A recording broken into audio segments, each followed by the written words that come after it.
नमस्कार. तू हिरे माझा मितवा ह्या सिरियलमध्ये आज आपण पाहत आहोत. बघता बघता ईश्वरी चॅलेंज जिंकले. गणपती बाप्पा तिच्या ऑफिसमध्ये येऊन पोचले. आता चॅलेंजनुसार ईश्वरीसोबत अर्णव स्वतः पूजेला बसणार. त्याला सोहळं नेसायला आजी सांगते. मग ते कसं नेसायचं माहीत नसतं. ईश्वरी स्वतःच्या हाताने ते सोहळं नेसवून देते आणि छान तयार झाल्यानंतर मस्त दिसते असं कौतुक करते. तेव्हा अर्णव म्हणतो, मी तर नेहमी छानच दिसतो, त्यात काय एवढं. तेव्हा ती म्हणते, मी तुमचं नाही कौतुक करत, मी नेसवलेल्या सोहळ्याचं कौतुक करते. तेव्हा तो बाहेर जायला निघतो. इकडे सगळेजण खोळंबलेले असतात. अर्णव तयार होऊन आलेला नसतो. मामा विचारत असतात, अर्णव कुठे आहे. तेव्हा तयार होऊन येतच आहे असं आजी सांगते. तितक्यात तिथे ईश्वरीची बहीण पोचते. तिला पाहून आकाशला मात्र फार आनंद होतो. हीच ती मुलगी जिच्या प्रेमात तो पडलाय. पाहता क्षणी त्यावेळेला आजी ओळख करून देते, ही ईश्वरीची बहीण आहे आणि हिचं नाव नम्रता. तेव्हा वल्लवी म्हणते, बघता बघता पूर्ण फॅमिलीच इथे येते की काय.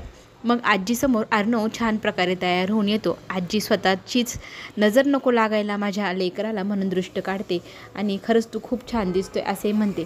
त्यावेळेला ईश्वरी कुठे हे विचारल्यानंतर ईश्वरी पाठीमागणं म्हणते, आलेच मी. आणि ती इतकी सुंदर दिसत असते, तिच्यावरनं अक्षरशः कुणाची नजरच हालत नसते. अर्णव देखील तिच्याकडे एकटक पाहत असतो. त्याला तो पहिला क्षण आठवतो जेव्हा तिने त्याला पहिल्यांदी त्याच्या हातात पडली होती. त्यावेळेला त्याने झेललं होतं, पहिल्यांदी पाहिलं होतं त्यावेळची आणि आत्ताची किती सुंदर दिसते. स्वतःच्याच मनात तो इमॅजिनेशन करत असतो. बघता बघता दोघंजणं पूजेला जोडीने जाऊन उभे राहतात, पूजा करतात. आरती मग दोघांनाही करायला गुरुजी सांगतात. आरती कशी करायची अर्णवला कळत नसतं. प्रत्येक गोष्ट ईश्वरी त्याला सांगत असते, असं करा तसं करा. त्यावेळेला गुरुजी सांगतात, आता आरती देवालाही द्या आणि सगळ्यांना द्या.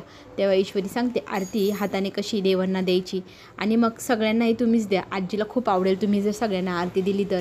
अर्णव मग सगळ्यांना आरती देऊन झाल्यानंतर ताट ठेवून येतच असतो. तेव्हा त्याच्या सोहळ्यामध्ये त्याचा पाय अडकतो आणि तो पडणारच असतो. तितक्यात पाठीमागनं त्याला ईश्वरी हात पकडून सावरते आणि तो खुर्चीवरती मग पडता पडता वाचतो बसतो. त्यावेळेला ईश्वरी त्याचा हात पकडून त्याला सांगते, कधी कधी एखादी व्यक्ती आपल्याला आवडत नसली तरी त्या व्यक्तीशी आपल्याला गरज पडते आणि पडूही शकते.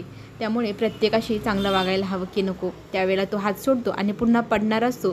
पुन्हा एकदा ईश्वरी त्याला सावरते आणि म्हणते, आपल्याला न आवडणारी व्यक्तीही कधी आपल्या कामात येईल सांगता येत नाही. मग सगळेजण त्याची थट्टा करत हसू लागतात. त्यावेळेला त्याला फार राग येतो. ह्या मुलीमुळे माझ्यावरती सगळेजण हसताय आणि तिच्याशी मी आता काय करायचं गणपती बाप्पा गेल्यानंतरच बघतो. तिला मी सोडणार नाही. प्रत्येक गोष्टीचा हिशोब तिच्याकडनं मी घेणार म्हणत आता एक मोठा ट्विस्ट येणार. आता कुठले नवीन संकट ईश्वरीवरती अर्णव पाठवते हे आपण पाहूयाच. चला तर मग चॅनल सबस्क्राईब करायला विसरू नका. लाईक करा. धन्यवाद.